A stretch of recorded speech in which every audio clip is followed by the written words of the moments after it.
지구 표면적의 70%를 차지하고 있는 물. 물은 모든 생명체의 근원이다. 인간의 몸도 물이 70%를 차지하고 있다. 다양한 형태로 존재하는 물. 이 중에서도 마실 수 있는 물은 0.0075%. 산업화로 인한 하천의 오염은 마시는 물의 범위를 더 좁게 만들었고, 수돗물 대신 그 자리를 정수기물이 차지했다. 현대인의 필수품이 된 정수기. 과연 정수기의 물은 안전한 걸까?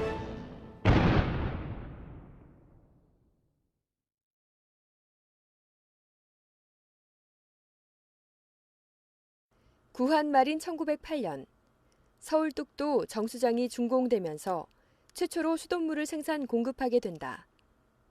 이후 100년이 지난 지금, 대한민국 상수도 보급률은 98%로 전국 대부분의 가정에 수돗물이 공급되고 있다.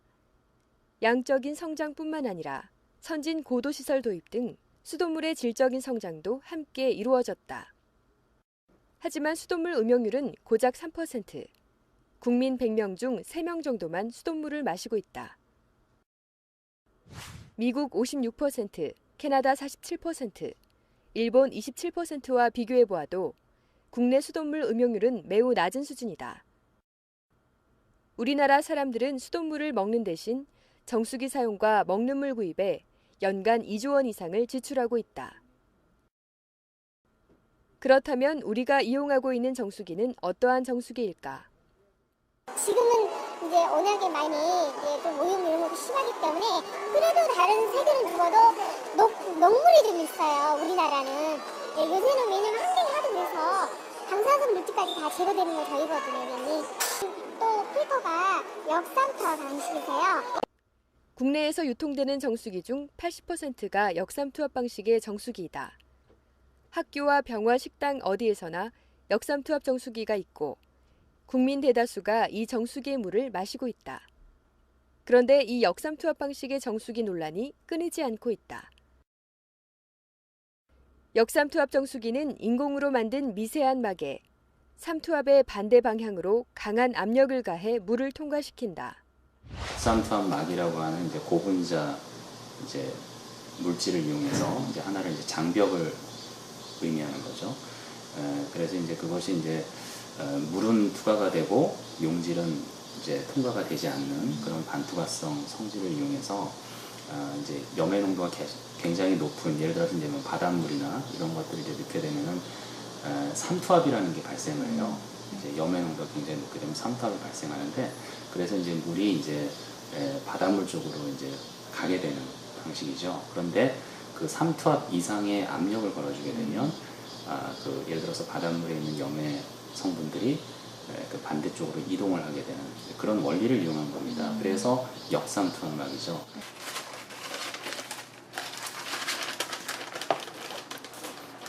여기 보이시죠? 네. 이게 이런 얇은 막으로 되어 있는 거예요. 그리고 이쪽에서 물이 들어가서 이 안쪽으로 들어옵니다. 삼투압 형상에 의해서 안쪽으로 들어오게 되면 이 안쪽에 있던 물들이 이제 이쪽으로 해가지고 빠져나오게 되는 거죠. 이쪽으로. 여긴 한쪽은 막아져 있고 이쪽 한쪽은 막아져 있기 때문에 이쪽으로 나오는 물들이 있거든요. 여기에서 눌러주고 이쪽으로 안쪽으로 들어가게 되면 물이 이 중간에 있던 물들은 이쪽으로 새서 나오게 되는 거죠. 이 물이 다 통과하지 못한 물들은 폐수 공부로 해가지고 다시 물이 떨어지게 되는 거죠. 역삼투압막의 구멍은 머리카락의 10,000분의 1 크기로 아주 작기 때문에 가 펌프를 설치해서 물의 압력을 가해야 한다. 수돗물이 이 작은 구멍을 통과해 걸러지게 하려면 일정한 시간이 필요한데, 그러는 동안 많은 양의 수돗물이 수압에 밀려 배출구로 버려진다. 어느 정도의 물이 버려지는 것일까? 취재팀은 역삼투압 방식의 정수기에서 버려지는 물을 직접 측정해봤다. 일반 가정집에서 사용되는 정수기에서 마실 물 0.5리터를 얻기 위해 배수관을 통해 버려지는 물의 양을 측정해보았더니 1.8리터나 됐다.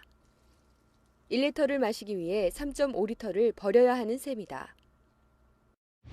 해수유리라고 하는데 대부분 보면은 우리가 100을 가하면은 100을 다 얻는 게 아니죠. 그래서 한 40%는 얻고 100을 가하면은 나머지 60%는 폐수로 버리게 되는 것이죠.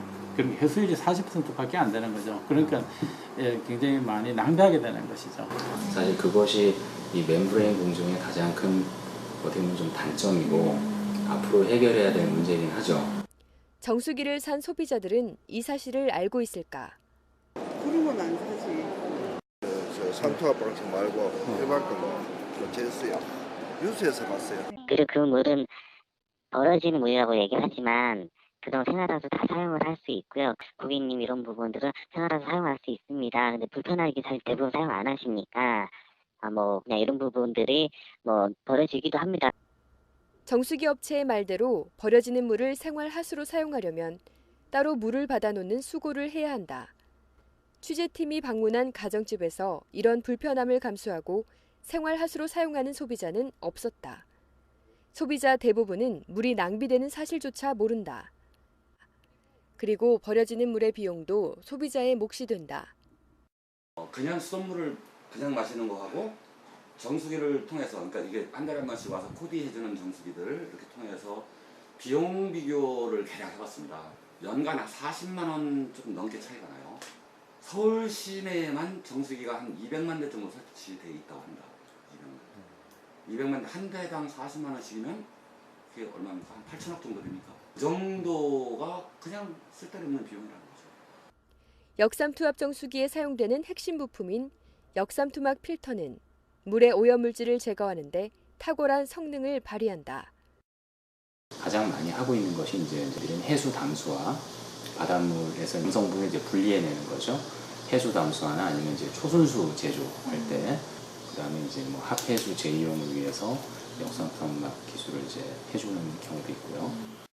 전자현미경으로 본 역삼투압 필터 단면은 0.001 마이크로미터. 아주 치밀해 나노 크기 입자도 통과하지 못하는 구조다. 이 작은 필터를 통과하면 대부분 오염물질은 제거되지만 문제는 칼슘과 철 등 물속에 녹아있는 유무기 물질까지 걸러지게 된다. 이렇게 깐깐하게 걸러진 물에는 미네랄이 없다.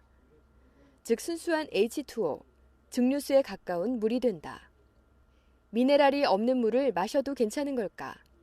이 미네랄 같은 게 대표적으로 작지만 부족하면은 우리 몸이 결단나는, 우리 몸이 병이 생길 수 있는, 작동되지 않을 수 있는, 자동차로 치면은 윤활유라든지 엔진 오일 같은 거라고 생각하시면 되거든요. 이 미네랄이라는 역할은 인체 구성 성분부터 신경 전달 물질, 또 세포 간의 그런 신호 전달 물질, 굉장히 하는 일들이 많죠. 물에서 얻을 수 있는 미네랄은 칼슘, 칼륨, 마그네슘 등이다. 우리 몸을 정상적으로 유지하기 위해서 이들의 역할은 매우 중요하다. 물을 많이 이제 공급을 하루에 2.5리터 이상을 마시는데 2리터 그 정도의 물로 우리가 마시고 배출을 하고 하는데 거기에 대부분 보면 다른 사람들은 거기 물에 의해 가지고 우리가 영양분을 공급하는 것보다 음식물에 의해 가지고 영양분을 공급을 받고 물을 깨끗하게 마시는 게 좋다고 얘기를 하지만은 저는 그게 아니고 우리한테는 순수하게 물에 많이 포함되어 있는 미네랄 성분을 그냥 우리가 마심으로써 거기에서 어느 정도의 신체의 밸런스를 유지할 수 있도록 하는 것이 제일 중요하다고 생각하고 있는 거죠. 우리가 미네랄이 없는 물은 어떻게 보면 제가 보기에는 죽어있는 물하고 똑같아요. 저는 미네랄이 녹아있어야지 물로서의 가치를 지닌다 이렇게 말씀드릴 수 있어요. 하지만 정수기 업체는 굳이 물에서 미네랄을 섭취할 필요가 없다고 주장한다. 일반 음식물 섭취로 인체에 필요한 미네랄을 충분히 섭취할 수 있다는 것이다. 미네랄은 다른 식품을 통해 섭취하는 게 맞는 거라고 몇 번이나 말씀을 하셨습니다. 불가능할 뿐더러 만약에 물로서 섭취하려고 그러면요. 수십 리터의 물을 하루에 마셔야 되는데 그게 현실적으로 가능하지는 않지 않습니까? 또 증류수에 가까운 초순수의 물은 관리하기가 쉽지 않다. 대기와 접촉 시 쉽게 변질되고 세균이 번식하기 쉽다. 정수기에 있는 물을 우리가 계속해서 그걸 유지 관리를 제대로 안 해주면 그 물은 쉽게 대기에서 미생물에 오염될 가능성이 상당히 높은 거죠. 좋은 물의 또 다른 조건 중에 하나는 재오염이 되면 안 돼요. 그런 잔류염소들이 제대로 이제 뭐 거의 완벽하게 제거돼서 뭐 하나도 없다면 그런 것들이 이제 또 다른 오염이 수용량보다. 다 100% 제거하는 게 아닙니다. 모든 물이. 그렇기 때문에 중류수가 아닙니다. 그리고 꼭 필요한 성분은 남아 있고요. 만약에 중금속이나 방사수 물질, 환경 호르몬들이 나오면 꼼짝없이 먹어야 되거든요. 그런 물 좋다고 할 수 있나요? 녹물들 나오면 다 걸러질 수가 없는데 좋다고 할 수 있나요? 또 논란이 되는 것은 역삼투압 방식의 정수기 물은 산성을 띈다는 것이다. 수돗물은 원래 혈액과 같은 약알칼리성인데 역삼투압 방식 정수기를 통과하면서 산성수로 바뀌게 된다. 산성수를 장기적으로 먹게 되면 몸의 균형이 깨질 수 있다고 전문가들은 경고한다. 그러니까 산성인 물은 일단 우리 몸의 그 균형을 깰 수가 있는 거죠. 항상성을 깰 수가 있기 때문에 가능하면은 태아는 중성이거나 약간 뭐 알칼리 정도, 그 정도가 더 좋은 물이라고 볼 수가 있죠. 사람의 몸에 흐르는 체액과 혈액은 약 알칼리성으로 유지되는데 산성화되면 몸은 쉽게 피로해지고 병에 걸리기 쉬워진다. 고기와 설탕을 섭취하면 혈액과 체액이 산성으로 기울게 되는데 미네랄은 체액을 중화시켜 약 알칼리로 유지해주는 역할을 한다. 이에 대해 정수기 업체는 국가에서 지정한 수소 이온 농도의 범위를 충족한다고 말한다. 우리 몸은요, 어떤 산성 물질이 들어와도 스스로 자기가 어떤 pH를 조절하도록 돼 있기 때문에요. 몸 안에 뭐 탄산이온이 많이 들어온다고 해도 저희가 이산화탄소를 다 배출하고 수소이온 배출하기 때문에 정상적으로 다 유지가 되는 거기 때문에요. 그래서 우리가 탄산음료를 먹어도 몸에 크게 지장이 없는 겁니다. pH를 가지고 딱 물고 늘어지는데 수질 기준에는 다 부합하는 물이고요.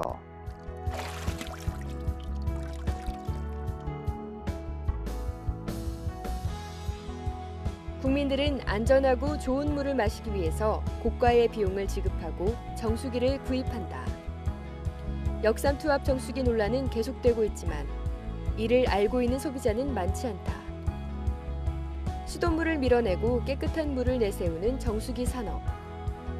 환경오염과 건강이란 잣대가 현대인의 물 선택의 중요한 판단 기준이 돼버린 지금. 소비자가 올바른 판단을 할 수 있도록 정수기 물에 대한 정확하고 객관적인 정보를 알려줄 필요가 있지 않을까. 어찌되었든 먹는 물을 선택하는 것은 소비자의 몫이기 때문이다.